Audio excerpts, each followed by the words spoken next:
So we've heard a lot of really exciting things now about Ahsoka Season 2. We have heard that Ewan McGregor is returning as Obi-Wan Kenobi, Hayden Christensen is returning as Anakin Skywalker / Darth Vader, and we've heard that Ariana Greenblatt is returning as well, who played young Ahsoka in Season 1. These reports all came from the industry veteran Christian Harloff, who normally doesn't report scoops. He's really not a scooper, so when he does end up reporting things, it's because he's very, very confident with what he heard with the source that told him that information. And now he has added on to his other reports stating that he believes that Natalie Portman is also close to reaching a deal to reprise her role as Padme in Ahsoka Season 2. So it looks like we're getting them all back. Ewan McGregor, Hayden Christensen, and now Natalie Portman, which I for one am super excited about. But of course, everybody is now asking, well, how does she return, because she's dead.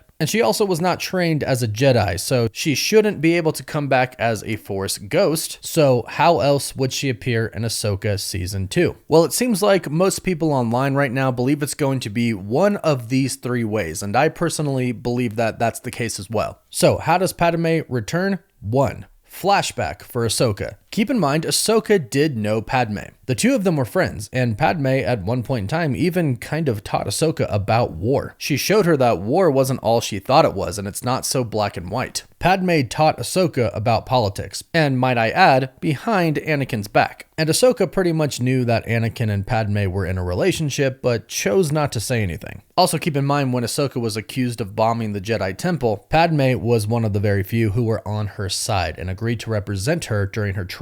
So if we get some type of a flashback for Ahsoka, we could see Padme in that flashback. Now, we also could see Padme in the World Between Worlds. In Season 1, when she entered the World Between Worlds, we essentially got flashbacks of her during the Clone Wars, which was insane to see in live action. Padme could also simply appear with Anakin, or even by herself. Perhaps there's a lesson that she needs to learn from Padme. So that's another. And then one more reason is that Anakin himself could have a flashback. When it comes down to teaching Ahsoka, he could start remembering what happened before, and it is possible they show us a flashback when referring to Anakin's past. There are, of course, other ways that this could happen, but these three ways of how Padme can return seem to be the general believed most popular ways that we could see her, at least based on what I've seen online. If you have a theory of your own, or if you think there's another way she could return, be sure to let me know in the comments down below. And if you'd like to stay up to date on Star Wars, DC, and a lot more pop culture news, be sure to subscribe to the channel and hit that notification bell. Don't forget to like this video, and we'll see you all in the next video.